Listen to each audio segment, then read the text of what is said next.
हाँ जी, तो कैसे हो आप लोग? मैं अपन नीलेश भैया फिर से स्वागत करता हूँ इस यूट्यूब चैनल पे। दोस्तों अभी-अभी सुबह आप लोग का जो क्लास 10 का यूपी बोर्ड का मैथ का पेपर हुआ, इसका कोड आप लोग देख सकते हो। ये कोड का पेपर है 822 डीएक्स। इस वीडियो में हम लोग इसका सॉल्यूशन करेंगे। पिछले वीडियो में हम लोगों ने 822 ईबी शायद कर एक कोड था, उसका सॉल्यूशन किया है। तो जिसका कोड ये है, आप लोग जाकर उसको देख सकते हो। बाकी आपका कोड कौन सा है आप लोग कमेंट बॉक्स में बताना। और अगर आप पीडीएफ आप भेजना चाहते हो बनाकर, देखो ये लड़के ने कैसे अच्छे से एकदम ये पीडीएफ बनाकर भेजा है। इस तरह से आप भी पीडीएफ बनाकर भेज सकते हो। अगर पीडीएफ नहीं बनाकर भेज पा रहे हो तो आप अच्छे से फोटो भी खींचकर और इस नंबर पे देखो, ये 85 42 86 64, गलत नंबर मत लिखना, और 46। मैं आपको एक बार दोहरा देता हूँ, देखिए 85 42 86 64 46 इस नंबर पे भेज सकते हो। इसका स्क्रीनशॉट लेकर आप रख लो, ठीक। अब चलो हम लोग सॉल्व करते हैं इसके ऑब्जेक्टिव क्वेश्चन को, और पूरा का पूरा इस पेपर का हम लोग रिव्यू भी करेंगे कि ये पेपर कैसा आया था।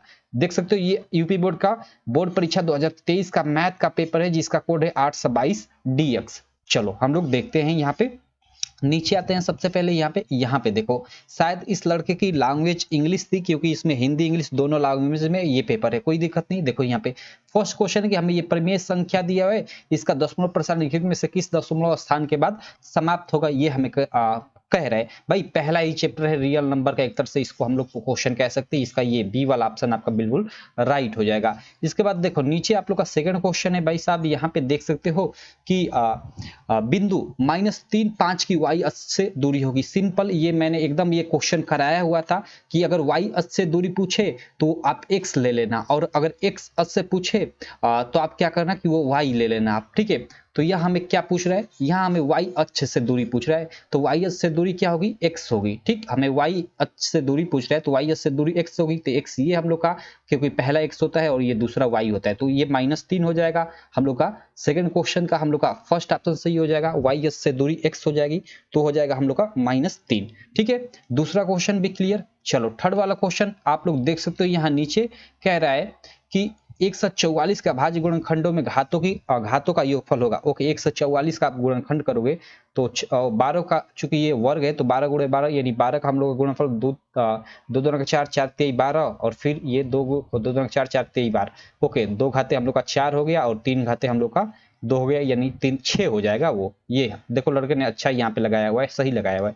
ये क्वेश्चन हमने क्लियर किया ना। हमें ये वाई एस से दूरी पूछ रहा है तो वाई एस से दूरी एक्स होती है, तो वो हम लोग का ये हो जाएगा, ठीक। कोई दिक्कत नहीं है, ठीक। चलो यहाँ पे इसके बाद चौथा नंबर हम लोग देख लेते हैं। चौथे नंबर प्रश्न में हमें क्या कह रहा है। ये भी क्वेश्चन मैंने ये यार नहीं, मतलब इस टाइप का क्वेश्चन कराया था, ये क्वेश्चन नहीं कराया था, इसी टाइप का कराया था। इसमें क्या दिया है कि लॉसर दिया है, ये दो संख्या है, पहली संख्या दूसरी संख्या, इनका हमें यहाँ पे लॉसर दिया हुआ है 31 68, तो इनका हमें मौसम पूछ रहा है। भाई सिंपल फार्मूला होता है कि पहली संख्या गुणे दूसरी संख्या बराबर लॉसर गुणे मौसर। तो यहाँ पहली संख्या दूसरी संख्या दे रखा है, लॉसर दे रखा है, तीन चीजों को रखोगे और मौसर नहीं दे रखा है, आप पक्षांतर हल करोगे, निकल जाएगा इसका आंसर। क्योंकि यहाँ लड़के ने ये देखो डी ट्रिक लगाया हुआ है, और बिल्कुल राइट लड़के ने ट्रिक लगाया हुआ है। इसको आप सॉल्व करना, ये डी ऑप्शन आपका आंसर आ जाएगा।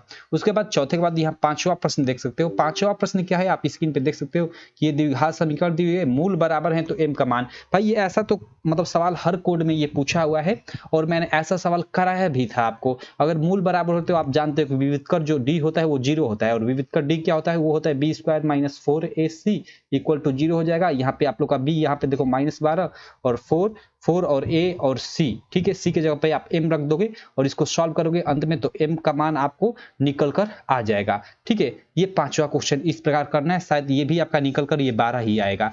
शायद ये पिछले कोड में ईबी जो कोड था उसमें भी शायद ये प्रश्न था, ठीक। चलो कोई दिक्कत नहीं। ये पांचवे के बाद 6 नंबर हम लोग देख लेते हैं। भाई हमें क्या कह रहा है कि समीकरण इतने के हम लोग का मूलों का योगफल, भाई मूलों का योगफल alpha plus beta equal to हम लोग का -b/a हो जाएगा, और alpha into beta equal to c/a होता है। तो यहाँ मूलों का हमें योग पूछ रहा है, योगफल, तो हम लोग का -b/a। तो देखो -b माइनस और b क्या है, -3 है, और बटे में a हम लोग का 5, तो हम लोग का 3/5 हो जाएगा। इसका हम लोग का जो 6 नंबर क्वेश्चन है, इसका ये हम लोग का फर्स्ट ही ऑप्शन सही हो जाएगा। उसके बाद चलो यहाँ पे 6 के बाद हम लोग 7 नंबर प्रश्न देख लेते हैं। 7 नंबर में देखो यहाँ पे हम लोग का ये 2 युगपत समीकरण दी हुई है, इनको हल कर कर और ये लेमडा का हमें मान ज्ञात करना है, इसका आप लोग हल कर लेना। 7वें प्रश्न को हल कर कर आप लोग मान ज्ञात किए होगे तो ये डी वाला शायद आपका आंसर आया होगा, लड़के ने यहाँ बी लगाया है, शायद ये गलत लगाया हुआ है।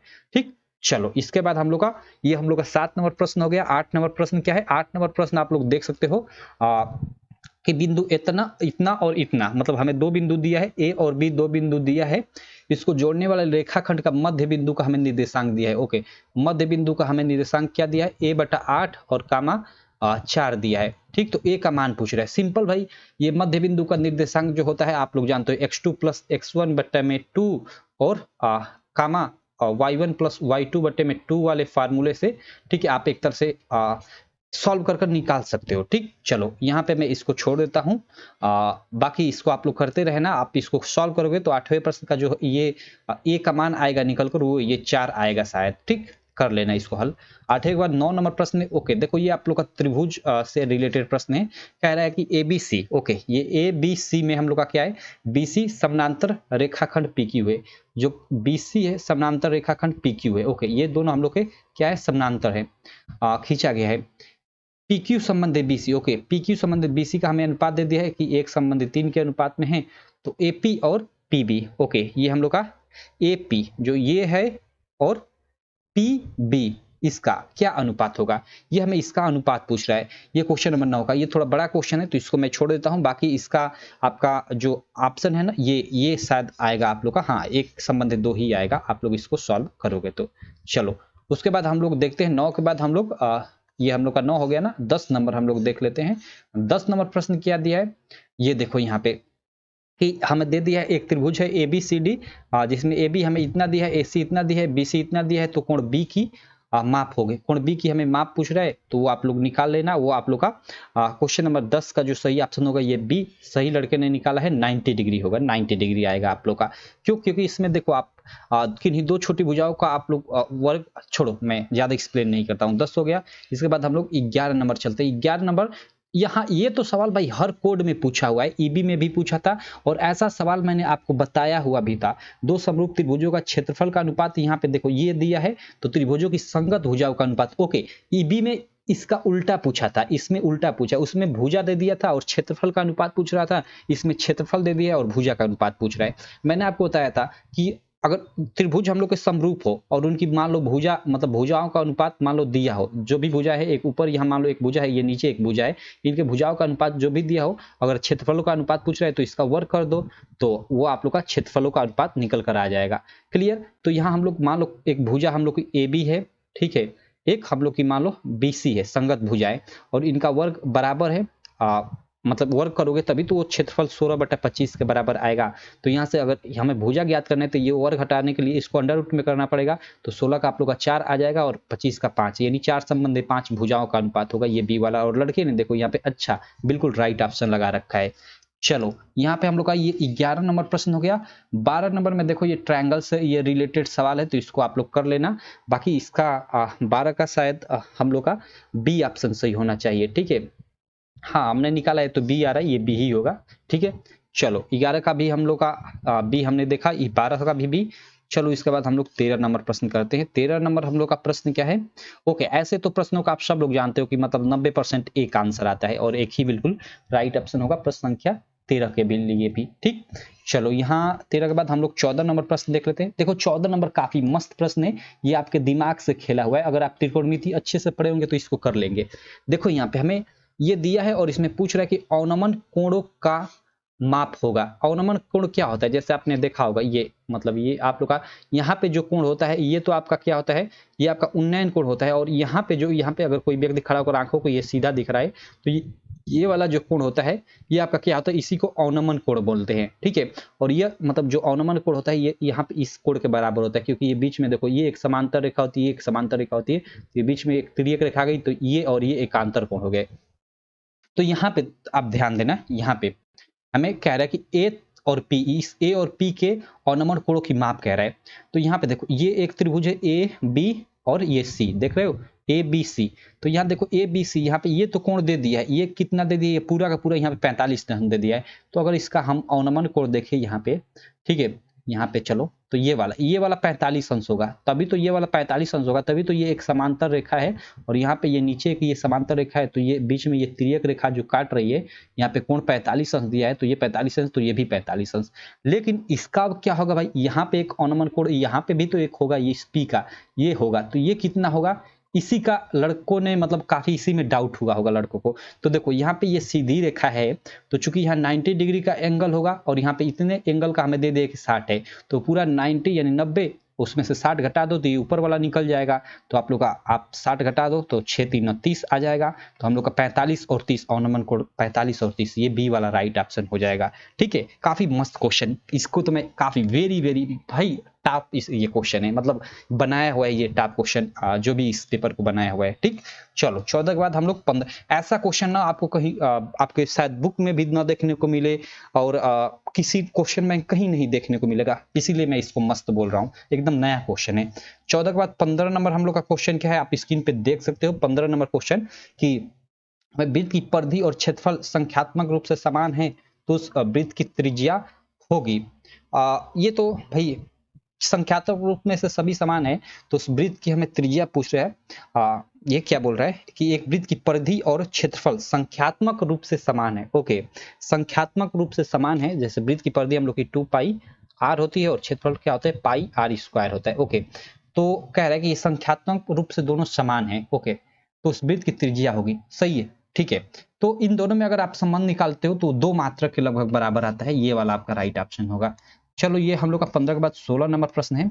ओके, 16 नंबर प्रश्न है कि एक धातु, यहाँ देखो एक धातु के घनाभ जिसकी विमाएं दे रखा है इतना, कह रहा है कि इसको पिघलाकर 2 मीटर की कोर की घन बनाए जाते हैं, तो घनों की संख्या क्या होगी। तो भाई कोई भी चीज है उसको पिघलाकर छोटे छोटे में बांटोगे तो आयतन तो दोनों में समान रहेगा, तो यहाँ आप घनाभ का आयतन निकालो और बट्टे में घन का आयतन निकालो, तो घनाभ का आयतन 9 गुणे 8 गुणे 2 यानी क्या हो जाएगा, लंबाई गुणे चौड़ाई गुणे ऊंचाई होती है, और घन का आयतन ए का क्यू यानी भुजा का क्यू, तो भुजा 2 है तो इसका क्यू 8 हो जाएगा भाई, 2 गुणे 2 गुणे 2 3 बार होगा तो वो 8 हो जाएगा। ठीक, अब यहाँ पे भाग दे दो तो संख्या निकल जाएगी, 8 से ये कट जाएगा, 9 दूना का 18, 18 होगा, या 16 नहीं होगा, 18 होगा। चलो ये हम लोग का 16 नंबर भी प्रश्न क्लियर। उसके बाद 17 नंबर प्रश्न देखो, 17 नंबर हमें प्रश्न क्या बोल रहा है कि एक मिनट, निम्नलिखित सारणी का माध्य होगा। ओके, इसका हमें माध्य ज्ञात करना है। तो भाई माध्य के लिए आप जानते हो फार्मूला क्या होता है, आप सब लोग जानते हो, एक्स बार इक्वल टू वो होता है समेसन एफ एक्स अपान में एफ एक तरह से, ठीक है, एफ एक्स एफ एन होता है। ठीक, तो ये हम लोग का मतलब इसका कैसे आप लोग निकालोगे, तो देखो इसका आप लोग सबसे पहले तो आपको माध्य मान निकालना पड़ेगा। क्या निकालना पड़ेगा, माध्य मान निकालना पड़ेगा। तो इसका आप माध्य मान निकालो, 10 और 5 मतलब इन दोनों को जोड़ो और 2 से भाग दो, तो आप लोग का 5 होगा, और 5 से इसमें गुणा करो तो यहाँ पे 20 आ जाएगा आप लोग का। ये आप लोग का एक तरह से सिग्मा एफ सॉरी मतलब ये एफ एक्स आएगा, एक तरह से ये एफ एक्स, सबका एफ एक्स निकालना पड़ेगा और फिर सब एफ एक्स को जोड़ना पड़ेगा, और जितना भी एफ एक्स आएगा इसमें इसमें इसमें का सबको आप लोग जोड़ दोगे, और फिर सब में ये जोड़कर बराबरताओं को जोड़कर और एक तरह से आप भाग दे दोगे तो आपका आंसर आ जाएगा। आप करोगे तो ये 21.5 लगभग आएगा, और लड़के ने भी ये सही लगा रखा है। ठीक, चलो उसके बाद ये 17 के बाद 18 नंबर क्वेश्चन हम लोग देख लेते हैं। 18 नंबर क्वेश्चन में क्या है, सीधे ये फार्मूला बेस्ड क्वेश्चन है। मैंने बताया था कि हमें देखो दिए गए आंकड़ों का समांतर माध्य दे रखा है, समांतर माध्य और बहुलक यहाँ पे दे रखा है, और हमें माध्यिका का मान पूछ रहा है। ठीक, तो इसका देखो, इसका आप लोग ना फार्मूला इसका होता है, आप सब लोग जानते हो कि बहुलक बराबर, मैं लिख देता हूँ, बहुलक बराबर वो क्या होता है, 3 गुणे आप लोग की माध्यिका, 3 गुणे क्या होता है माध्यिका माइनस 2 गुणे समांतर माध्य। और इस पे हमें देखो 2 चीजें दे रखा है, 2 चीजों को रख लो और सब पक्षांतर कर दो, हल कर दो, आप लोग का आंसर निकल कर आ जाएगा। क्वेश्चन नंबर 18 का इसका ये बी वाला ऑप्शन आएगा, 23.5 शायद आपका ये आंसर आएगा। नहीं नहीं नहीं ये नहीं आएगा, 18 का सी वाला आएगा, 24 आएगा, आप लोग इसको सॉल्व करना। ठीक, चलो ये हम लोग 18 हो गया। 19 नंबर क्वेश्चन में क्या आएगा आपका 19, और देखो यहाँ लड़के ने ये लगा रखा है यहाँ पे, ठीक है 24, कोई दिक्कत नहीं, अच्छा है। उसके बाद 19 नंबर क्वेश्चन क्या है, यहाँ पे देखो हमें कह रहा है कि निम्नलिखित बारंबारता बंटन का बहुलक वर्ग होगा। ओके, बारंबारता वर्ग, ये हम लोग का बारंबारता बंटन का बहुलक वर्ग, तो भाई जिसकी बारंबारता अधिक होगी, ये देखो इसमें हम लोग की 8 की बारंबारता सबसे अधिक है, यानी इस तरह से एक तरह से ये, तब हम लोग का क्या हो जाएगा 3 5 इसका हम लोग का एक तरह से बहुलक वर्ग हो जाएगा क्वेश्चन नंबर 19 का। ठीक है, क्वेश्चन नंबर 19 का तो ये 3 5 हम लोग का बी ऑप्शन राइट हो जाएगा। और उसके बाद हम लोग का ये हम लोग का 19 नंबर क्वेश्चन हो गया ना। 20 नंबर देखो क्वेश्चन, 20 नंबर क्वेश्चन क्या है कि निम्नलिखित बारंबारता बंटन का माध्यक वर्ग, ओके हमें माध्यक वर्ग और बारंबारता बंटन का माध्यक वर्ग ज्ञात करना है। तो देखो इसके लिए तो चूंकि हमें थोड़ी संचयी n/2 का सबसे पहले मान ज्ञात करना पड़ेगा, इन सबको जोड़कर और बट्टे में आधा करना पड़ेगा और देखना पड़ेगा कि वो संचयी बारंबारता में किसके अंतर्गत आ रहा है। तो वो लगभग 20-30 के अंतर्गत आएगा। ठीक है, मैंने ये सब जोड़कर सॉल्व करके कैलकुलेटर से कर दिया है जल्द जल्द, तो ये इसके अंतर्गत आएगा। तो ये आप लोग का राइट ऑप्शन हो जाएगा सी वाला, ठीक 20-30। तो ये इस प्रकार हमने ये 20 के 20 ऑब्जेक्टिव कर दिया ये कोड का। ठीक है, 822 आप लोग का डीएक्स है ना, डीएक्स का, ठीक मैथ का जो ये पेपर है। बाकी यहाँ पे थोड़ा इधर हम लोग देख लेते हैं खंड ब में कैसा क्वेश्चन आया। देखो रूट में 3, भाई मैंने आपको प्रूव करवाया था, कल ही आपको प्रूव करवाया था, रूट में 3 नहीं बल्कि रूट में 5 आपको प्रूव करवाया था और बोला था कि आप लोग रूट 5 में एकदम अच्छे से धीरे धीरे प्रूव करवाया था। और उसमें मैंने बोला था कि रूट में 3 और रूट 5 में से एक क्वेश्चन निश्चित है आना है आपके एग्जाम में।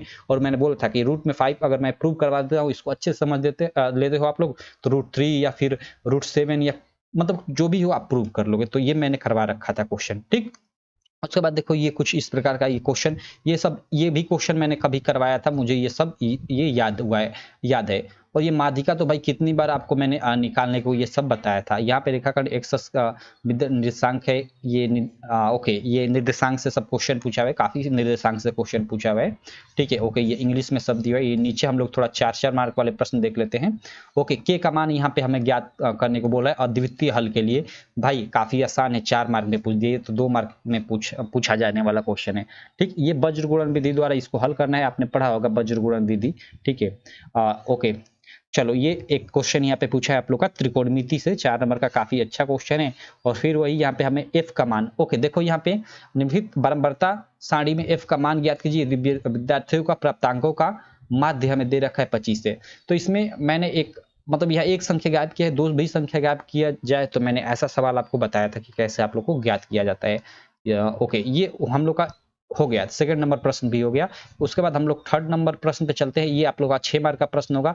और देखो ये 6 मार्क में यहाँ मैंने आपको बताया था कि निश्चित है यहाँ की आप लोग को मतलब समीकरण युग्म को क्या करेगा कि रैखिक समीकरण युग्म में बदलकर हल करने को बोलेगा। जैसे यहाँ पे देखो ये आप लोग का क्या है, एक तरह से भिन्नात्मक रूप में और रैखिक समीकरण युग्म में बदलकर हल करना है। इस समय कई थे सवाल आपको कई बार इसको बताया भी था। ठीक है, और ये 6 मार्क का सवाल आप लोग के एग्जाम में और बताया भी था कि 6 मार्क में आएगा ही आएगा, और बिल्कुल ये देखो आया हुआ है। हालांकि देखो सेम टू सेम डिट्टू मैंने ये सवाल नहीं बताया था, लेकिन इसके बेस पे दूसरा सवाल बताया था, तो आप लोगों ने पढ़ा होगा तो आसानी से कर लिए होंगे। ये भिन्न नॉर्मल ये मतलब ये 2 चर वाला रैखिक समीकरण का सवाल है, आप पढ़े होंगे तो आसानी से कर लिए होंगे। तो आपको दोनों में से कोई एक ही करना है, आप कौन की हो वो आप जानो। यहाँ पे मैंने आपको बताया था कि यहाँ पे निश्चित है कि आप लोग का हाइट एंड डिस्टेंस से आएगा, और हाइट एंड डिस्टेंस से रिलेटेड मैंने क्वेश्चन भी करा रखा था। ठीक है, और देखो यहाँ पे सिंपल वही क्वेश्चन आया है, तो जो लड़का अच्छे से पढ़ा होगा ये भी क्वेश्चन आसानी से कर लिया होगा, दोनों में से कोई एक। तो यहाँ 6-6 12 नंबर, ठीक है 6-6 नंबर वाले में तो मस्त क्वेश्चन पूछा है यार। ठीक है, यहाँ ये थोड़ा देखो 5वां क्वेश्चन थोड़ा कॉम्प्लिकेटेड पूछा है। ठीक है, लेकिन इसमें ये अथवा वाला शायद आपका ठीक क्वेश्चन पूछा है। ये वाला क्वेश्चन है, और अथवा वाला में ये हम लोग का धातु पिघलाकर ठोस गोला बनाया जाता है, इस गोले का व्यास। देखो ये वाला नॉर्मल क्वेश्चन है, इसको सब लड़के ने कर लिया होगा। तो ये 6-6 नंबर वाला तो 18 नंबर आपका मस्त क्वेश्चन है यार, ये जो लड़का पढ़ा होगा ना आसानी से कर लिया होगा यहाँ पे। ठीक है, तो इस प्रकार ये आपका पूरा ये डीएक्स जो क्वेश्चन पेपर था 822 डीएक्स, ये यूपी बोर्ड का, मैं फिर से आपको बता दूं कि यूपी बोर्ड क्लास 10 2023 का पेपर है 822 डीएक्स कोड का। ठीक है, इसका पूरा मैंने एक तरह से हमने ऑब्जेक्टिव का सॉल्यूशन देख लिया और पूरा क्वेश्चन पेपर का रिव्यू देख लिया था। काफी ये अच्छा क्वेश्चन है, अच्छा क्वेश्चन पेपर है। इसको तो मैं न ज्यादा भारी कहूंगा न मैं ज्यादा हल्का कहूंगा, लेकिन जो लड़के नहीं पढ़े उनके लिए तो भारी है भाई, और जो लड़के पढ़े हैं उनके लिए तो ठीक ठाक है, अच्छा नंबर ला लेंगे आसानी से। अगर लड़के ने पढ़ा है ठीक ठाक से तो भाई मतलब एकदम 60 प्लस तो आ ही जाएंगे, उसके 70 में से कोई दिक्कत नहीं होनी चाहिए। ठीक, चलो तो आशा करता हूँ ये छोटी सी वीडियो आपको काफी अच्छी लगी होगी। बाकी आप पेपर अपना भेजना चाहते हैं तो ये मैं नंबर लिख देता हूँ 85 42 86 64 46। आप नंबर गलत मत लिखना यार, 85 42 86 64 46। आप स्क्रीनशॉट ले सकते हो और इस नंबर पे आप लोग पीडीएफ भेज सकते हो। ठीक है, बाकी चलो मैं मिलता हूँ आपसे नेक्स्ट किसी क्वेश्चन पेपर के सॉल्यूशन के साथ। आशा करता हूँ ये मेरी वीडियो आपको काफी अच्छी लगी होगी। वीडियो अच्छी लगी तो यार चैनल को सब्सक्राइब कर देना, वीडियो को लाइक कर देना और अपने सारे दोस्तों में इस वीडियो को शेयर भी कर देना।